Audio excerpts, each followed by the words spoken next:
Assalamualaikum warahmatullahi wabarakatuh. Saya Anisatul Hidayah dari HES Semester 5 ingin mempresentasikan makalah dari materi hukum perbankan. Langsung saja, manajemen sumber daya manusia.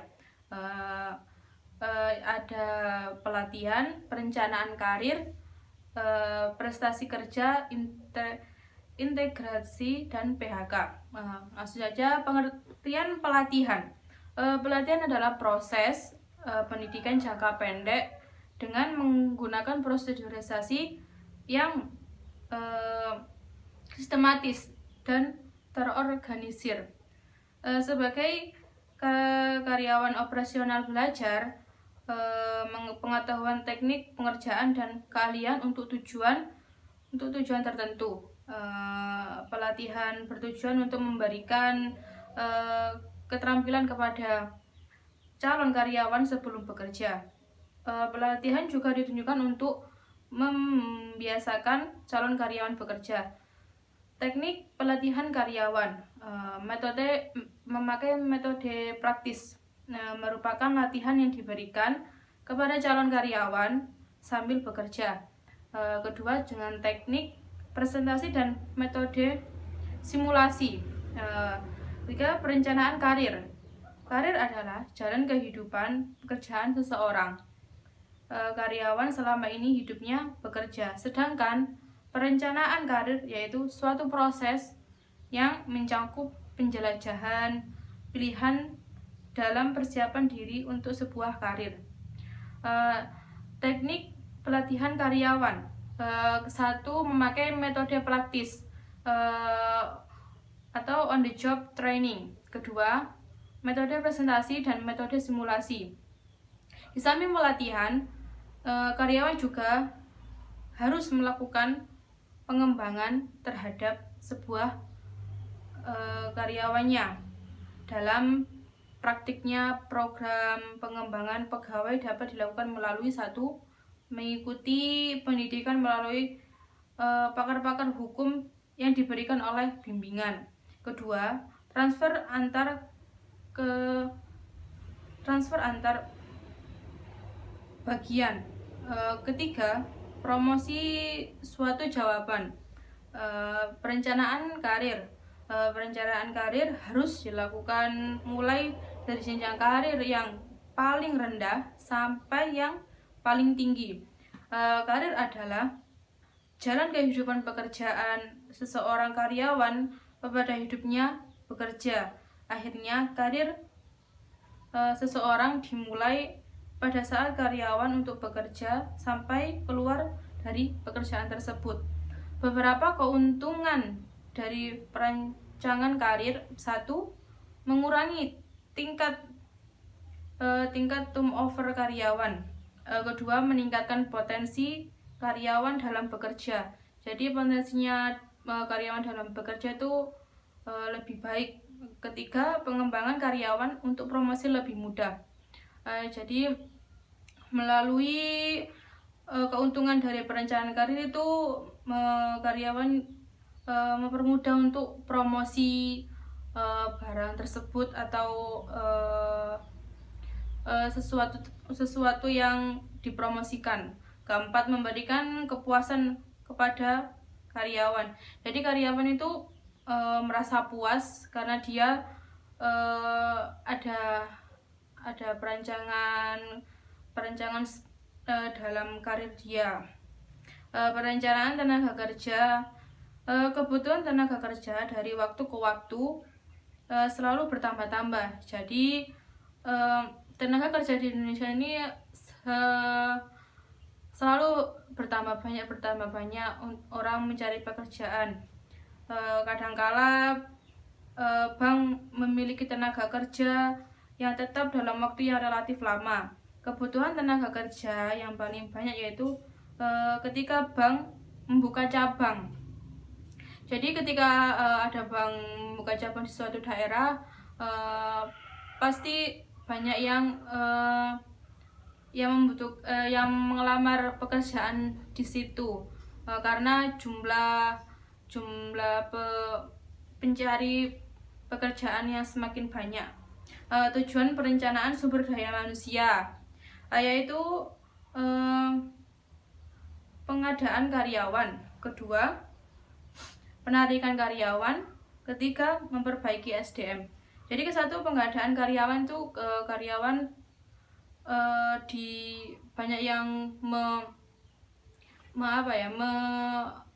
melamar pekerjaan. Kedua, penarikan karyawan itu jadi karyawan mana saja yang pantas untuk bekerja di sini,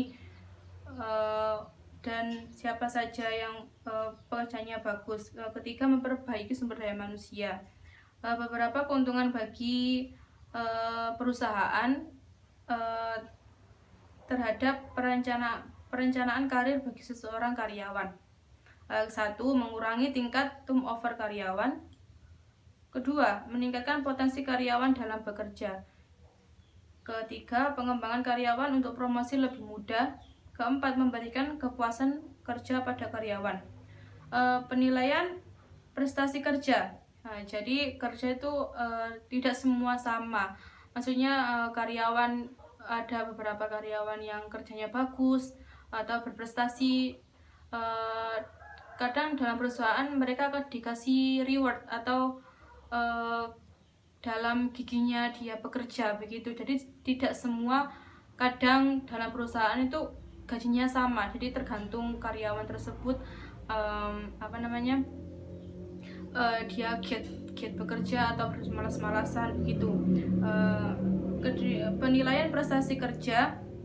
Prestasi kerja merupakan prestasi seseorang dalam melakukan pekerjaan. Nah, itu jadi karyawan dalam bekerja itu pasti ada prestasinya.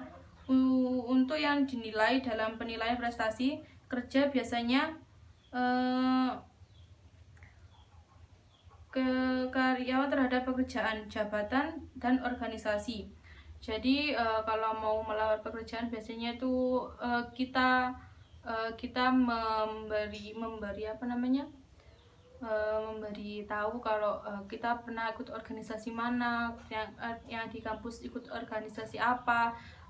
Di CV-nya itu nanti ada tulisannya kalau kita pernah melakukan organisasi atau ikut dalam organisasi, dalam mau kampus, desa, atau perangkat organisasi lainnya. Hasil kerja karyawan baik kualitas ataupun kuantitas. Kejujuran dan kedisiplinan. Nah, itu kejujuran itu wajib dalam karyawan ya, dalam pekerjaan, atau kedisiplinan, tidak telat, tidak sering absen dalam bekerja, nanti dapat sesuatu yang lebih, biasanya dalam perusahaan begitu.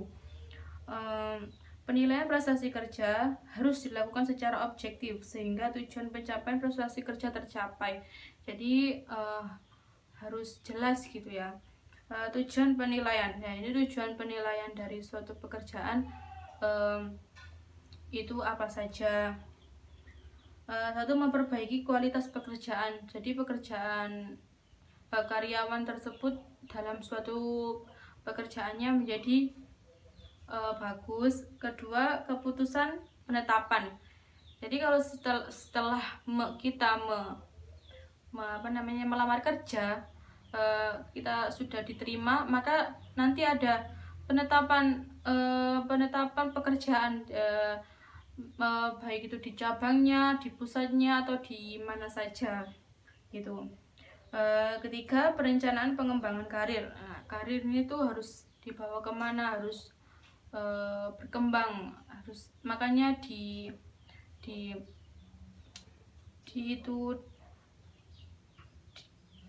penyesuaian kompensasi. Kelima, kesempatan kerja yang adil. Jadi dalam melamar pekerjaan itu harus yang adil, dalam baik dalam pekerjaan maupun dalam apapun yang di dalam pekerjaan tersebut.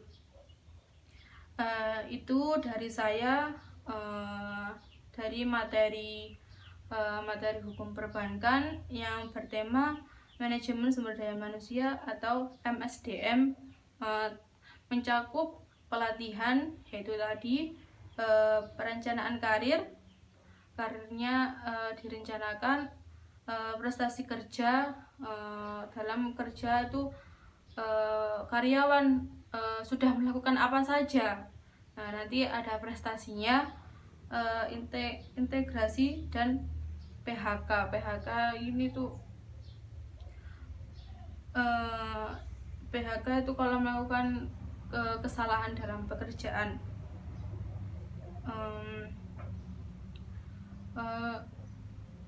Mungkin itu saja yang sudah saya sampaikan. Mungkin banyak sekali yang belum saya mengetahui tentang materi ini, tapi semoga banyak kurang jelasnya. Sekian dari saya. Assalamualaikum warahmatullahi wabarakatuh.